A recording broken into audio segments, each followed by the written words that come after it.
Hello বন্ধুরা, ভালো খাবারের গল্পে তোমাদের স্বাগত। দেখো, আমি কড়াইতে তেল দিয়ে পেঁয়াজ কুচি দিয়ে দিয়েছি। আর এখানে দেখো, চিকেনটাকে একদম কিমা করে এটাতে আমি একটু ভিনিগার, সাদা তেল, নুন, লঙ্কার গুঁড়ো, আদা রসুন বাটা দিয়ে মেখে রেখেছিলাম আধা ঘন্টা আগে। দেখি চিকেনটা দিয়ে কি বানানো যায়, তোমাদেরকে আমি কি উপহার দিতে পারি।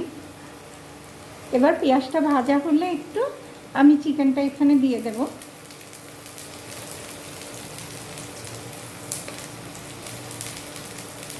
হয়ে গেছে, এবার চিকেনটা দিয়ে দিচ্ছি।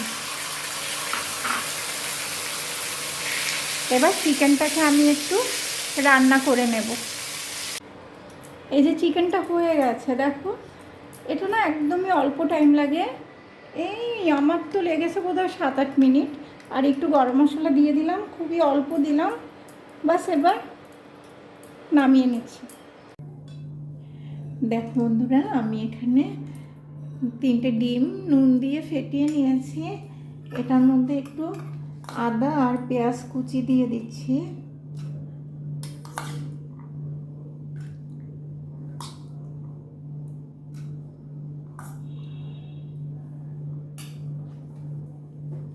আর একটু ধনে পাতা দিয়ে দিলাম।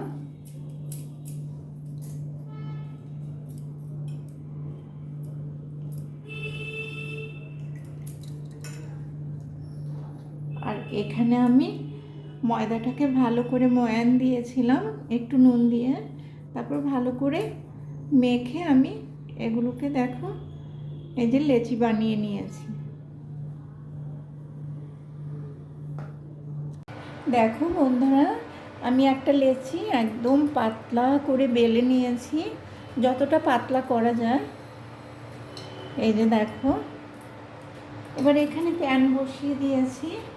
প্যানের মধ্যে অল্প করে একটু তেল দিয়ে দিচ্ছি, আর দেবো না।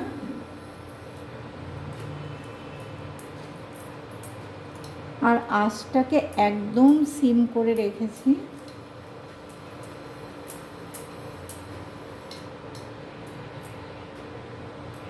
বাস, এবার আমি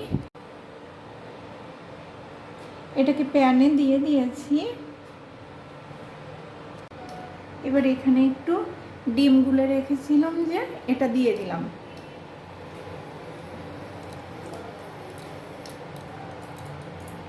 আর এখানে একটু চিকেন দিয়ে দিলাম আমি।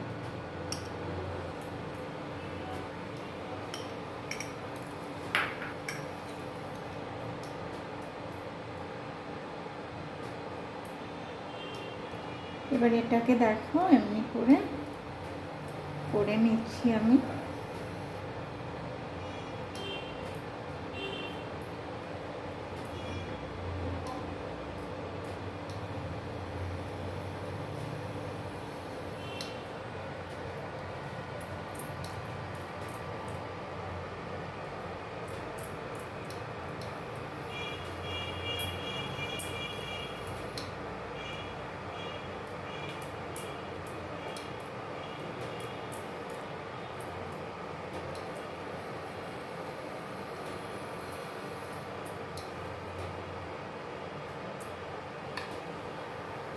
এখানে একটুখানি বাটার দিয়ে দিলাম দেখো।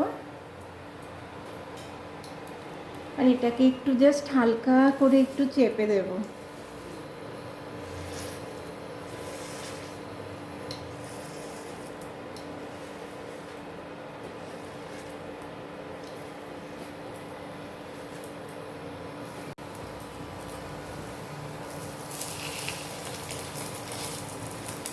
এটাকে একটু চেপে দিয়ে আমি একটু বড় করে নিয়েছি, যাতে সাইডগুলো খুব ভালো করে ভাজা হয়ে যায় আর ভেতরটাও ভালো করে হয়ে যায়।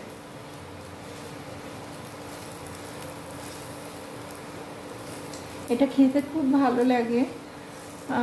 এটার ভেতরে আমি চিকেনটাও দিয়েছি আলাদা রান্না করে, তো খুবই ভালো লাগে বন্ধুরা। আর বাটার দিলে টেস্টটা অনেক বেশি বেড়ে যায়।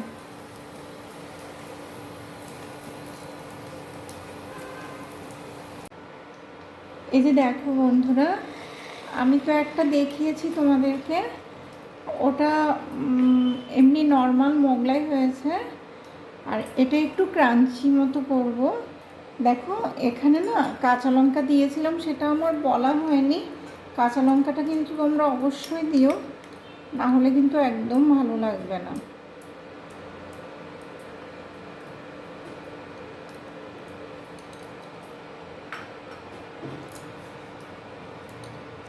আমি এখানে একটু বাটারও দিয়ে দিয়েছি। বাটারটা দিলে না টেস্টটা ভীষণ ভালো লাগে।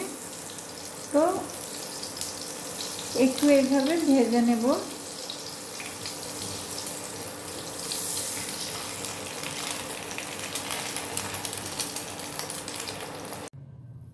দেখো বন্ধুরা, আমি এখানে দু রকমের বানিয়েছি। এটা দেখো একদম ক্রাঞ্চি হয়েছে, আর এটা নর্মাল করেছি। আর এখানে এটা খাওয়ার জন্য এখানে আলুর দম করেছি। তো এগুলো খেতে খুব ভালো লাগে। এভাবে তোমরাও একবার বানিয়ে দেখো, আশা করি তোমাদেরও ভালো লাগবে। আর রেসিপিটা যদি ভালো লাগে, ফেসবুক থেকে দেখলে ফলো করো, ইউটিউব থেকে দেখলে সাবস্ক্রাইব করো, লাইক করো। তোমরা অনেক ভালো থেকো বন্ধুরা। Thank you.